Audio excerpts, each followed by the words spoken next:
सत श्री अकाल। न्यूज़ 18 पंजाब हरियाणा हिमाचल वेख रहे सारे दर्शकों का स्वागत। मैं तुहाडे नाल रजिंदर कौर। और बुलेटिन की शुरुआत पंजाब तो आई अहम खबर दे नाल। पंजाब विच पेट्रोल डीजल महंगा कर दिता गया। पेट्रोल डीजल दे रेटां 2 रुपए का इजाफा किया है सूबा सरकार ने। पंजाब सरकार ने वैट दी दरां वधाईआं ने। अज तो नवीआं दरां जिहड़ियां ने ओह लागू हो चुकियां ने। दिल्ली विच भी पेट्रोल डीजल जिहड़ा है वह महंगा कर दिता गया सी। कल ही हरियाणा विच भी वध चुकिया पेट्रोल डीजल दे ते वैट। कोरोना संकट के विचाले जिहड़ी मार पै रही है अर्थव्यवस्था नूं उसनूं लैके पंजाब सरकार ने भी पेट्रोल डीजल के दाम वधा दिते ने। पेट्रोल डीजल के रेटां 2 रुपए का इजाफा किया गया है। वैट दी दरां वधाईआं गईआं ने। अज तो नवीआं दरां लागू हो चुकियां ने। इस तो पहला दिल्ली अते हरियाणा विच भी पेट्रोल डीजल ते वैट जिहड़ा है वह वधाया जा चुका है। रेवेन्यू जनरेट करने की कोशिश सूबा सरकारां वल्लों, क्योंकि आर्थिक मंदी दे नाल जूझ रही ने सूबा सरकारां कोरोना महामारी के कारण। हुण पहला दिल्ली विच पेट्रोल डीजल दे रेट वधाए गए, शराब महंगी की गई। हरियाणा विच भी शराब महंगी की गई, पेट्रोल डीजल दे रेट वधाए गए। तो हुण पंजाब ने ही उसे तर्ज ते पंजाब लई भी पेट्रोल डीजल के रेटां विच इजाफा कर दिता है। नवीआं वैट दरां जिहड़ियां ने, नवीआं दरां पेट्रोल डीजल दियां ओह अज तो लागू हो गई ने। वैट दियां दरां विच इजाफा किया गया है सूबा सरकार वालों।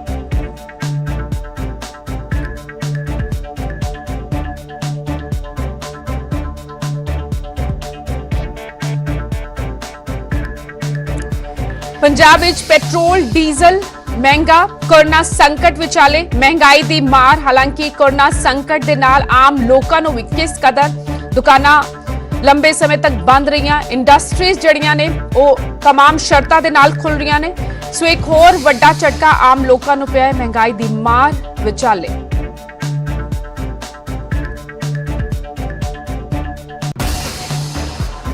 उधर कच्चे तेल दियां घटिया कीमतां दा कोई फायदा नहीं मिलेगा। केंद्र ने पेट्रोल डीजल ते एक्साइज ड्यूटी वधा दी है।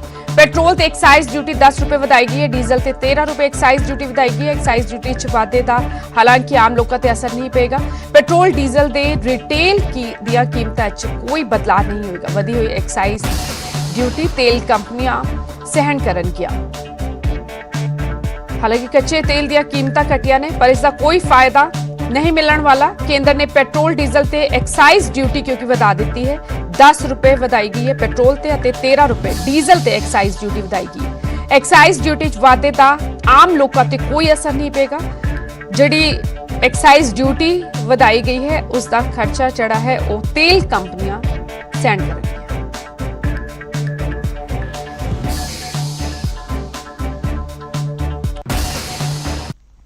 अगली अहम खबर का रुख करते हैं। पंजाब शराब के ठेके खुलण ते शशोपंज बरकरार है। सूबा सरकार अज इस बाबत कोई फैसला ले सकती है। शराब की होम डिलीवरी ते विचार हो रहा है। फिलहाल जिस तरह शराब के ठेकिਆਂ ਦੇ बाहर लाइनां लग रही ने। 4 तारीख तीजा लॉकडाउन लागू होया ते उस तो बाद शराब के ठेके भी खोल दिते गए। पर लगातार चंडीगढ़ तो दिल्ली तो जिहड़ियां तस्वीरां सामने आ रही सन, शराब के ठेकिਆਂ ਦੇ बाहर लंबियां कतारां लग रही ने। इस नूं वेखदे होए सूबा सरकार शराब की होम डिलीवरी ते विचार कर रही है। अज इस बाबत कोई फैसला लिया जा सकता है। फिलहाल शराब के ठेके खुलण ते शशोपंज बरकरार है। हालांकि मांग जरूर की सी कैप्टन सरकार ने, क्योंकि रेवेन्यू जनरेट करने का सब तो वड्डा जिहड़ा साधन है वो शराब है सूबे विच। सो मांग की जा रही सी कि शराब के ठेके खोले जाण। हुण इजाजत जरूर मिली है पर पंजाब विच शराब के ठेके खोले जाणगे जां नहीं इस बाबत हले संशय बरकरार है। सूबा सरकार आज इससे कोई फैसला ले सकती है। हो सकता है कि शराब शौकीना दे घरां तक पहुंचाई जाए।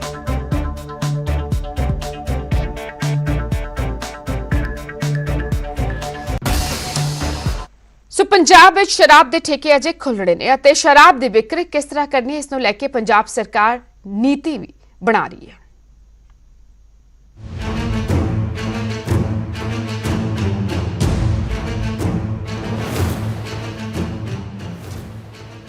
लॉकडाउन के साइड इफेक्ट तो उभरने लिए हुण सरकारां नूं सिर्फ शराब सहारा लग रही है। कैप्टन साहब तो ना जाने कदों तो इस हमायत विच लगे सन कि आटा चौल दुध दही फल सब्जियां दीयां दुकानां दे नाल पंजाब दे विच शराब के ठेके भी खोल दिते जाण। उम्मीद सी कि सरकार दे कोल इस दे लई बाकायदा कोई रोड मैप होवेगा ਕਿਉਂਕਿ ਕਰਫਿਊ ਦੇ ਵਿਚਾਲੇ ਸ਼ਰਾਬ ਵੇਚਣਾ ਕਿਸੇ ਚੁਣੌਤੀ ਤੋਂ ਘੱਟ ਨਹੀਂ ਹੈ। ਪਰ ਇਹ ਤਾਂ ਕੇਂਦਰ ਦੀ ਹਰੀ ਝੰਡੀ ਦੇ ਬਾਅਦ ਪਤਾ ਲੱਗਿਆ ਕਿ ਸਰਕਾਰ ਤਾਂ ਸਿਰਫ ਚਿੱਠੀ ਖੇਡ ਰਹੀ ਸੀ, ਕਿਉਂਕਿ 2 ਦਿਨ ਬਾਅਦ ਵੀ ਕੈਪਟਨ ਦੀ ਸਰਕਾਰ ਫੈਸਲਾ ਨਹੀਂ ਲੈ ਪਾਈ। ਉੱਪਰੋਂ ਸ਼ਰਾਬ ਵੇਚ ਰਹੇ ਸੂਬਿਆਂ ਤੋਂ ਆ ਰਹੀਆਂ ਤਸਵੀਰਾਂ ਨੇ ਸਰਕਾਰ ਨੂੰ ਫਿਕਰਮੰਦ ਕਰ ਦਿੱਤਾ ਹੈ। ਹੁਣ ਸਮੱਸਿਆ ਇਹ ਹੈ ਕਿ ਭੀੜ ਰੋਕਣ ਜਾਂ ਸ਼ਰਾਬ ਵੇਚਣ। ਤਾਂ ਹੱਲ ਸ਼ਾਇਦ ਇਹ ਹੈ ਕਿ ਸ਼ਰਾਬ ਦੇ ਲਈ ਤੁਹਾਨੂੰ ਆਪਣਾ ਦਰਵਾਜ਼ਾ ਵੀ ਨਾ ਲੰਘਣਾ ਪਵੇ, ਕਿਉਂਕਿ ਇਹ ਖਬਰ ਪੱਕੀ ਹੈ ਕਿ ਕੈਪਟਨ ਸਰਕਾਰ ਸ਼ਰਾਬ ਦੀ ਹੋਮ ਡਿਲੀਵਰੀ ਦਾ ਪਲਾਨ ਤਿਆਰ ਕਰ ਰਹੀ ਹੈ। ਜੀ ਹਾਂ, ਇੱਕ ਕਲਿੱਕ ਜਾਂ ਇੱਕ ਕਾਲ ਤੇ ਤੁਹਾਡੀ ਪਸੰਦ ਦਾ ਬ੍ਰਾਂਡ ਤੁਹਾਡੇ ਦਰਵਾਜ਼ੇ ਤੇ ਹੋਵੇਗਾ ਤੇ ਫਿਰ ਮਜ਼ੇ ਲੁੱਟਣਾ ਪੂਰੇ ਸੋਸ਼ਲ ਡਿਸਟੈਂਸਿੰਗ ਦੇ ਨਾਲ। ਵੈਸੇ ਤਾਂ ਇਸ ਫਾਰਮੂਲੇ ਤੇ ਛੱਤੀਸਗੜ੍ਹ ਦੇ ਵਿੱਚ ਕਾਂਗਰਸ ਦੀ ਸਰਕਾਰ ਕੰਮ ਸ਼ੁਰੂ ਕਰ ਚੁੱਕੀ ਹੈ ਅਤੇ ਸ਼ਰਾਬ ਦੇ ਸ਼ੌਕੀਨ ਆਧਾਰ ਕਾਰਡ ਦਾ ਇਸਤੇਮਾਲ ਕਰਕੇ ਧੜਾਧੜ ਆਨਲਾਈਨ ਆਰਡਰ ਕਰ ਰਹੇ ਨੇ, ਜਿਸ ਦੀ ਫੀਸ ਸਰਕਾਰ ਨੇ ਕੇਵਲ 120 ਰੁਪਏ ਰੱਖੀ ਹੈ। ਹੋ ਸਕਦਾ ਹੈ ਕਿ ਪੰਜਾਬ ਵਿੱਚ ਕਾਂਗਰਸ ਦੀ ਸਰਕਾਰ ਵੀ ਕੁਝ ਅਜਿਹਾ ਫਾਰਮੂਲਾ ਲੈ ਕੇ ਆਵੇ, ਪਰ ਦਿੱਕਤ ਇਹ ਹੈ ਕਿ ਇਸ ਫਾਰਮੂਲੇ ਨੂੰ ਅਮਲ ਵਿੱਚ ਆਉਣ ਤੋਂ ਪਹਿਲਾਂ ਹੀ ਆਵਾਜ਼ਾਂ ਉੱਠਣ ਲੱਗੀਆਂ ਨੇ ਅਤੇ ਉਹ ਵੀ ਸਰਕਾਰ ਦੇ ਅੰਦਰੋਂ। ਕੈਬਨਿਟ ਦੀ ਬੈਠਕ ਵਿੱਚ ਆਖਰੀ ਮੋਹਰ ਲੱਗਣਾ ਹਾਲੇ ਬਾਕੀ ਹੈ, ਪਰ ਕੈਪਟਨ ਦੇ ਮੰਤਰੀ ਨੇ ਖੁੱਲ੍ਹੇਆਮ ਕਹਿ ਦਿੱਤਾ ਹੈ ਕਿ ਇਹ ਠੀਕ ਨਹੀਂ ਹੈ। ਹਾਲਾਂਕਿ ਇਸ ਦਾ ਇਹ ਮਤਲਬ ਨਹੀਂ ਹੋਇਆ ਕਿ ਬਾਜਵਾ ਸਾਹਿਬ ਸ਼ਰਾਬ ਦੀਆਂ ਦੁਕਾਨਾਂ ਦੇ ਸ਼ਟਰ ਚੁੱਕਣ ਦੇ ਖਿਲਾਫ ਨੇ, ਉਹ ਤਾਂ ਸਿਰਫ ਆਨਲਾइन बिक्री पे ऐतराज कर रहे ने। कल या परसों कैबिनेट होगी, उसमें फैसला हो जाएगा। मैं इस पक्ष में हूँ, खोलने चाहिए। ऑनलाइन डिलीवरी की बात भी आ रही है। मैं ऑनलाइन डिलीवरी के मैं खिलाफ हूँ। मैं चाहता हूँ कि ठेके सीधे खोलने चाहिए। अपने दे ही गिले शिकविਆਂ ਦੇ ਵਿੱਚ ਉਲਝੀ ਸਰਕਾਰ ਦੇ ਲਈ ਵਿਰੋਧੀ ਧਿਰਾਂ ਤੋਂ ਪਾਰ ਪਾਉਣਾ ਇੱਕ ਚੁਣੌਤੀ ਹੈ। ਹੁਣ ਜ਼ਰਾ ਸੋਚੋ ਕਿ ਜਦੋਂ ਆਪਣਿਆਂ ਦਾ ਇਹ ਅੰਦਾਜ਼ ਹੈ ਤਾਂ ਫਿਰ ਵਿਰੋਧੀਆਂ ਦੇ ਤੇਵਰ ਕਿੰਨੇ ਤਲਖ ਹੋਣਗੇ। ਕੋਈ ਸਰਕਾਰ ਕੁਝ ਹੋਰ ਕੰਮ ਕਰਦੀ ਤੇ ਉਹ ਫੇਰ ਅਸੀਂ ਕਿੰਤੂ ਪਰੰਤੂ ਨਾ ਕਰਦੇ, ਮਗਰ ਅੱਜ ਜਦ ਖਾਣ ਨੂੰ ਤਾਂ ਰੋਟੀ ਮਿਲ ਨਹੀਂ ਰਹੀ, ਪੰਜਾਬੀ ਭੁੱਖਾ ਸੋ ਰਿਹਾ, ਲੇਬਰ ਤੁਹਾਡੀ ਜਿਹੜੀ ਬੈਕਬੋਨ ਹੈ ਇਕਨੋਮੀ ਦੀ, ਉਹ ਇਸ ਦਰਦ ਕਰਕੇ, ਇਸ ਦੁੱਖ ਕਰਕੇ 1200 ਕਿਲੋਮੀਟਰ ਆਪਦੇ ਸਾਈਕਲ ਚਲਾ ਕੇ ਤੁਰ ਕੇ ਆਪਦੇ ਘਰਾਂ ਨੂੰ ਮੁੜੀ ਜਾਂਦੇ। ਅੱਜ ਵੀ 8.5 ਲੱਖ ਰਜਿਸਟਰਡ ਹੋ ਗਏ ਆ। ਜੇ ਇਹੀ ਧਿਆਨ ਇਹਨਾਂ ਉਹਨਾਂ ਦੇ ਘਰ ਤੱਕ ਰੋਟੀ ਪਹੁੰਚਾਉਣ ਨੂੰ ਲਾਇਆ ਹੁੰਦਾ ਤੇ ਅੱਜ ਉਹ ਪੰਜਾਬ ਛੱਡ ਕੇ ਆਪਦੇ ਘਰਾਂ ਨੂੰ ਵਾਪਸ ਨਾ ਜਾਂਦੇ ਔਰ ਪੰਜਾਬ ਦੀ ਇਕਨੋਮੀ ਨੂੰ ਵੱਡਾ ਹਿੱਟ ਲੱਗਣ ਤੋਂ ਬਚਾ ਰਹਿ ਜਾਂਦੇ। ਸਿਆਸਤ ਵਿੱਚ ਆਪਣੇ ਤਰਕ ਤੇ ਦਲੀਲਾਂ ਨੇ, ਪਰ ਸ਼ਰਾਬ ਦੀ ਹੋਮ ਡਿਲੀਵਰੀ ਦੀ ਚਰਚਾ ਨੇ ਪੁਲਿਸ ਦੇ ਪਸੀਨੇ ਛੁਡਾ ਦਿੱਤੇ ਨੇ। ਵਜ੍ਹਾ ਹੈ ਆਨਲਾਈਨ ਠੱਗਾਂ ਦਾ ਨੈਟਵਰਕ ਜੋ ਲਾਕਡਾਊਨ ਦੇ ਬਾਅਦ ਵੀ ਐਕਟਿਵ ਹੈ। ਸ਼ਰਾਬ ਦੇ ਨਾਮ ਤੇ ਲੋਕਾਂ ਨੂੰ ਚੂਨਾ ਲਗਾ ਰਿਹਾ ਹੈ। इन अ वे स्टैप है कि सोशल डिस्टेंसिंग ते plus spread of corona virus उत्थे उन्होंने रोके जा सके। तो स्टैप बहुत वधिया है, बट मेरी सारिਆਂ ਨੂੰ ਇਹੀ अपील है कि ਜਿਹੜੇ ਕੀ ਸਟੈਪਸ ਹੋ ਸਕਦੇ ਨੇ ਇਸ ਦੇ ਵਿੱਚ ਜਿਹੜੇ ਕਿ ਸਾਨੂੰ ਮਤਲਬ ਜਿਸ ਤੋਂ ਫਰਾਡ ਪਤਾ ਲੱਗੇਗਾ। 1 ਕਿ ਉਹ ਕਾਲ ਜਾਂ ਟੈਕਸਟ ਤੁਹਾਡੇ ਕਿਸੇ ਵੀ ਨੋਨ ਜਾਂ ਲਿਸਟ ਵਿੱਚ ਦਿੱਤੀ, ਅਗਰ ਕੋਈ ਗਵਰਨਮੈਂਟ ਲਿਸਟ ਸ਼ੇਅਰ ਕਰਦੀ ਹੈ ਉਸ ਦੇ ਵਿੱਚ ਕਿਤੇ ਵੀ ਉਹ ਰਿਫਲੈਕਟ ਨਹੀਂ ਹੋ ਰਹੀ। ਸੈਕੰਡਲੀ, ਅਗਰ ਬੰਦਾ OTP ਮੰਗਦਾ ਹੈ ਤਾਂ ਸਮਝੋ ਕਿ ਉਹ ਇੱਕ ਫਰਾਡ ਹੈ। ਇਹ ਸਿੱਧਾ ਸਿੰਪਲ ਇੱਕ ਫਾਰਮੂਲਾ ਹੈ। ਇਫ ਕੋਈ ਵੀ ਬੰਦਾ ਤੁਹਾਡੇ ਤੋਂ OTP ਸ਼ੇਅਰ ਕਰਨ ਲਈ ਕਹਿੰਦਾ ਹੈ ਤਾਂ ਪਹਿਲਾਂ ਤੁਹਾਡੇ ਦਿਮਾਗ ਸਭ ਤੋਂ ਪਹਿਲਾਂ ਜਿਹੜਾ ਇੱਕ ਕੁਐਸਚਨ ਮਾਰਕ ਕਿ ਇਹ ਫਰਾਡ ਹੈ। ਸ਼ਰਾਬ ਨੂੰ ਲੈ ਕੇ ਪੰਜਾਬ ਵਿੱਚ ਹਾਲੇ ਤੱਕ ਕਈ ਕਿੰਤੂ ਪ੍ਰੰਤੂ ਨੇ, ਪਰ ਇਸ ਸਭ ਦੇ ਵਿਚਾਲੇ ਸ਼ਰਾਬ ਦੇ ਸ਼ੌਕੀਨ ਬੇਤਾਬ ਹੁੰਦੇ ਜਾ ਰਹੇ ਨੇ ਅਤੇ ਉਹ ਡੁੱਬਦੀ ਅਰਥ ਵਿਵਸਥਾ ਨੂੰ ਸਹਾਰਾ ਦੇਣ ਦੇ ਲਈ ਕਰੀਬ 1.5 ਮਹੀਨੇ ਤੋਂ ਇੰਤਜ਼ਾਰ ਵਿੱਚ ਬੈਠੇ ਨੇ, ਕਿਉਂਕਿ ਇਕੱਲੇ ਪੰਜਾਬ ਵਿੱਚ ਨਹੀਂ ਬਲਕਿ ਦੇਸ਼ ਦੇ ਵਿੱਚ ਵੀ ਲਗਭਗ ਹਰ ਸਰਕਾਰ ਇਹ ਮੰਨ ਕੇ ਬੈਠੀ ਹੈ ਕਿ ਜਦੋਂ ਉਹਨਾਂ ਦਾ ਜਾਮ ਛਲਕੇਗਾ ਤਾਂ ਹੀ ਅਰਥ ਵਿਵਸਥਾ ਦੇ ਵਿੱਚ ਰਵਾਨਗੀ ਆਵੇਗੀ। Bureau report, news 18। पंजाब में शराब के ठेके कदों खुलणगे या नहीं, सिर्फ होम डिलीवरी होगी इस बारे कुछ साफ नहीं, पर हरियाणा आज तो शराब के ठेके खुल चुके हैं। सवेरे 7 बजे तो शाम 7 बजे तक ये ठेके जिहड़े ने खुल रहे हैं। कंटेनमेंट जोन हालांकि ठेके खुलण ते पाबंदी जारी रहेगी। सोशल डिस्टेंसिंग का ध्यान रखने की भी सख्त हिदायत जिहड़ी है सरकार वालों जारी की गई। सरकार ने शराब ते कोविड सेस भी लगाया। सरकार वालों 3 मंत्रियों की एक कमेटी का भी गठन किया गया। शराब ठेकेदारां नूं होए नुकसान का एक कमेटी मुलांकन करेगी और 2 महीने बाद अपनी रिपोर्ट कैबिनेट नूं सौंपेगी। फिलहाल हरियाणा आज तो खुल चुके हैं शराब के ठेके। सवेरे 7 तो शाम 7 बजे तक ठेके खुलणगे। कंटेनमेंट जोन हालांकि पूरी तरह दे नाल पाबंदी है। कंटेनमेंट जोन ਠੇਕੇ ਨਹੀਂ ਖੋਲੇ ਜਾਣਗੇ। ਸੋਸ਼ਲ ਡਿਸਟੈਂਸਿੰਗ ਦਾ ਧਿਆਨ ਰੱਖਿਆ ਜਾਏ, ਇਸ ਦੀ ਸਖਤ ਹਦਾਇਤਾਂ ਜਿਹੜੀਆਂ ਨੇ ਉਹ ਜਾਰੀ ਕੀਤੀਆਂ ਗਈਆਂ ਨੇ। ਸ਼ਰਾਬ ਤੇ ਕੋਵਿਡ ਸੈਸ ਵੀ ਸੂਬਾ ਸਰਕਾਰ ਨੇ ਲਗਾਇਆ। ਹਰਿਆਣਾ ਸਰਕਾਰ ਨੇ ਇਸ ਤੋਂ ਪਹਿਲਾਂ ਯਾਨੀ ਕਿ ਸ਼ਰਾਬ ਜਿਹੜੀ ਹੈ ਹਰਿਆਣਾ ਵਿੱਚ ਮਹਿੰਗੀ ਹੋ ਚੁੱਕੀ ਹੈ, ਪਰ ਜਿਸ ਤਰ੍ਹਾਂ ਦਿੱਲੀ ਵਿੱਚ ਸ਼ਰਾਬ ਮਹਿੰਗੀ ਹੋਣ ਦੇ ਬਾਵਜੂਦ ਕੱਲ ਵੀ ਕਤਾਰਾਂ ਲੱਗੀਆਂ ਨਜ਼ਰ ਆਈਆਂ। ਵੇਖਣਾ ਹੋਵੇਗਾ ਹਰਿਆਣਾ ਤੋਂ ਕਿਸ ਤਰ੍ਹਾਂ ਦੀਆਂ ਤਸਵੀਰਾਂ ਆਉਂਦੀਆਂ ਨੇ। ਕੋਸ਼ਿਸ਼ ਕਰਾਂਗੇ ਜਲਦ ਤੋਂ ਜਲਦ ਹਰਿਆਣਾ ਦੀਆਂ ਵੱਖ-ਵੱਖ ਥਾਵਾਂ ਦੀਆਂ ਤਸਵੀਰਾਂ ਤੁਹਾਡੇ ਤੱਕ ਪਹੁੰਚਾਈਏ। ਫਿਲਹਾਲ ਸ਼ਰਾਬ ਦੇ ਠੇਕੇ ਹਰਿਆਣਾ ਵਿੱਚ ਖੁੱਲ ਚੁੱਕੇ ਨੇ। ਅੱਜ ਤੋਂ ਸਵੇਰੇ 7 ਤੋਂ ਸ਼ਾਮ 7 ਵਜੇ ਤੱਕ ਸ਼ਰਾਬ ਦੇ ਠੇਕੇ ਖੋਲੇ ਜਾਣਗੇ। ਕੰਟੇਨਮੈਂਟ ਜ਼ੋਨ ਵਿੱਚ ਹਾਲਾਂਕਿ ਪਾਬੰਦੀ ਜਾਰੀ ਰਹੇਗੀ। और मेरे सहयोगी वक-वक थावां तो हरियाणा तो जुड़ रहे ने अंकित दुदानी, पंचकुला तो धर्मवीर शर्मा, गुड़गांव तो जुड़ रहे ने। धर्मवीर, आपके पास पहले आना चाहेंगे। आज से 7 बजे सुबह शराब के ठेके खुल चुके हैं हरियाणा में। क्या कुछ तस्वीरें, सोशल डिस्टेंसिंग का पालन किया जा रहा है या नहीं? जिस तरह से दिल्ली में तस्वीरें आई ठेके खुलने से पहले ही कतारें लगनी, घंटों पहले कतारें लगनी शुरू हो गई थी, क्या कुछ ऐसी तस्वीरें गुरुग्राम से भी? बिल्कुल, देखिए हरियाणा सरकार ने कल फैसला लिया था कि आज यानी कि 6 मई से जो ठेके हैं वो खोले जाएंगे। जो समय है वो सुबह 7 बजे से लेकर शाम 7 बजे तक का। हम बात हैं तब मैं गुरुग्राम के जो सेक्टर 29 में मैं इस वक्त खड़ा हूं और आप ठीक मेरे पीछे देख पा रहे होंगे कि ये जो ठेका है ये जो है आज सुबह 7 बजे खुलना था, हालांकि अभी खुला नहीं है। अभी जो लोग हैं वो अभी पहुंचे हैं और खोलने की कोशिश की जा रही है ठेके को, और उसके बाद जो है यहाँ पर जो बिक्री होगी वो शुरुआत यहाँ पर की जाएगी। जहाँ तक सोशल डिस्टेंसिंग का सवाल है तो यहाँ पर पहले ही मार्किंग की गई है कि जो लोग यहाँ पर शराब लेने के लिए आएंगे तो वो किस तरह से कतार में खड़े होंगे। हालांकि अभी तक ऐसी कोई कतार यहाँ पर देखने को नहीं मिल रही है जैसी कि दिल्ली में देखने को मिली थी। ये पूरे जो जगह है ये खाली है, यहाँ पर कोई नहीं है, सिर्फ ठेके पर काम करने वाले जो लोग हैं वही यहाँ पहुंचे हैं। हालांकि वैसे अगर हम देखें तो सामान्य दिनों में ये एक ऐसा ठेका रहा है गुरुग्राम का जहां सबसे ज्यादा भीड़ होती थी, सबसे ज्यादा लोग इस ठेके के ऊपर आते थे, जो कि काफी मशहूर था पूरे गुरुग्राम के अंदर, क्योंकि यहाँ एक बड़ी पार्किंग लोगों को मिलती थी, काफी खुला स्पेस यहाँ पर लोगों को मिलता था बैठने के लिए भी और दूसरा ठेके के हिसाब से भी। लेकिन आज यहाँ पर ऐसी तस्वीर नहीं है, दिल्ली जैसी तस्वीर यहाँ पर नहीं है। हालांकि दिल्ली में ये भी कहा जा रहा है कि दिल्ली में जो ठेकों की संख्या है वो गुरुग्राम के मुकाबले कम है और इसी वजह से वहां पर ज्यादा भीड़ देखने को मिल रही थी। ऐसे कयास भी लगाए जा रहे हैं। गुरुग्राम में ठेकों की जो संख्या है वो काफी ज्यादा है। हो सकता है कि यही वजह रही हो कि अभी तक भीड़ लगनी शुरू नहीं हुई है, लेकिन माना जा रहा है कि जैसे जैसे दिन चढ़ेगा यानी कि कुछ समय बाद ये माने की तस्वीर साफ हो पाएगी कि आखिर किस तरह से गुरुग्राम के लोग, शराब के जो शौकीन है वो किस तरह से घरों से बाहर निकलते हैं और ठेकों के बाहर क्या कुछ तस्वीरें आती हैं। और धीरेन्द्र चौधरी रोहतक तो भी जुड़े ने, पर पंचकुला जाना चाहेंगे। अंकित दुदानी साढ़े नाल जुड़े ने। अंकित, क्या कुछ तस्वीरें पंचकुला में देखने को मिल रही हैं? आज पहला दिन, लॉकडाउन तीसरा शुरू हो चुका है और तकरीबन 42 दिनों बाद हरियाणा में भी ठेके खुल रहे हैं।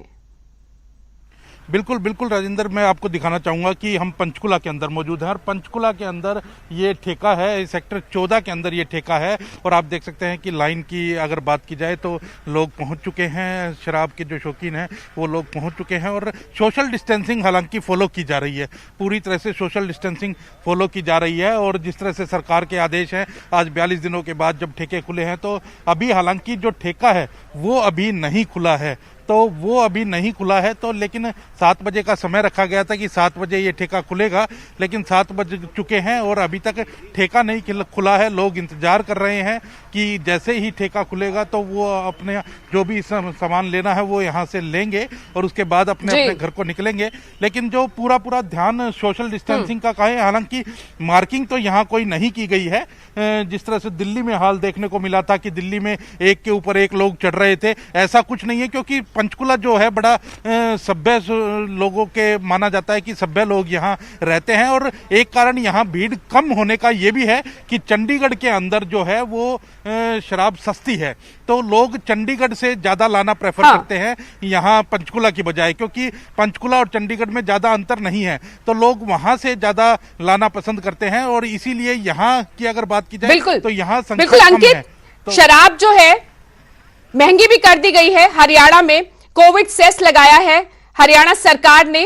कब से ये लोग लाइनों में लगे हुए हैं? है और आप देख सकते हैं कि लाइनों में जहां लगे हैं तो शराब महंगी जरूर हुई है और पुलिस की भी व्यवस्था पूरी है, पुलिस की व्यवस्था कर रहे हैं। पुलिस पूरी तरह से यहाँ चाक चौबंद है, पुलिस भी यहाँ खड़ी है और जो कोई भी किसी तरह की कोई परेशानी ना हो इसलिए यहाँ पुलिस खड़ी है। जो कहीं जो लोग हैं हम उनसे भी बात करने की कोशिश करते हैं, उनसे जानते हैं कि एक शराब महंगी कर दी गई है हरियाणा के अंदर, आप किस तरह से देखते हैं? एक कोविड टैक्स लगा दिया गया है, क्या जायज मानते हैं? जो मैंने कल देखा है न्यूज़ में, वो मेरे ख्याल से 5 से 50 रुपए बढ़ाया है, जो बहुत मिनिमल है और हमें इससे कोई एतराज़ नहीं है जी।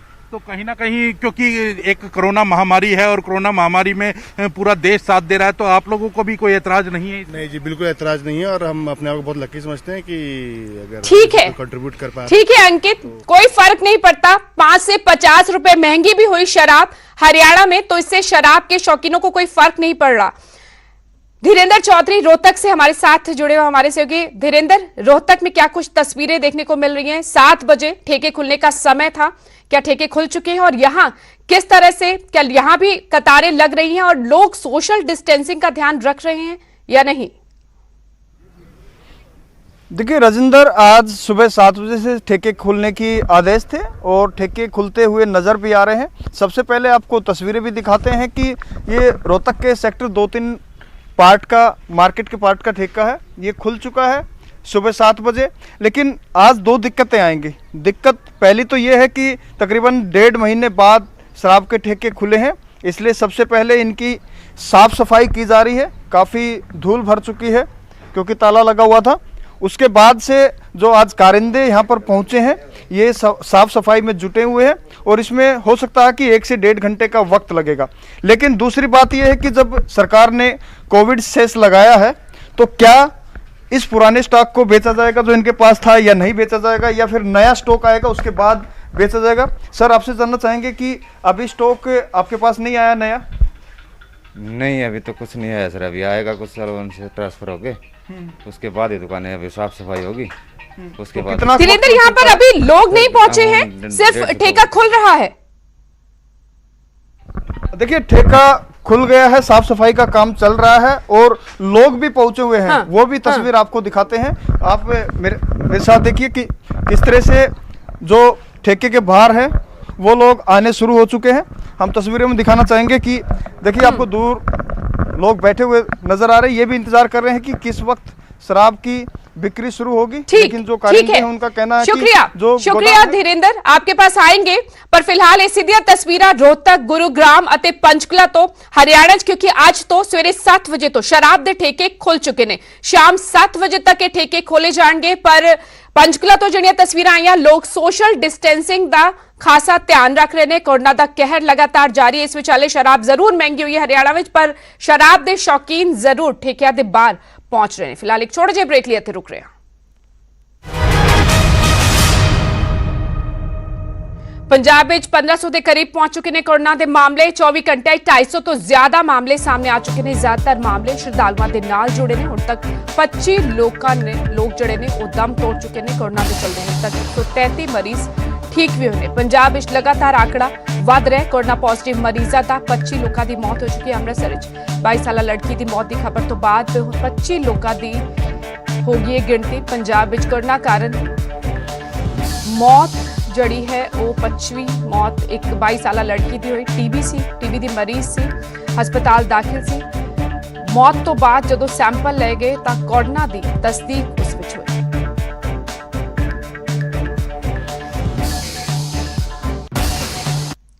इस बुलेटिन फिलहाल नहीं, छोटे जे ब्रेक तो बाद भी न्यूज़ 18 ते खबरां दा सिलसिला लगातार जारी।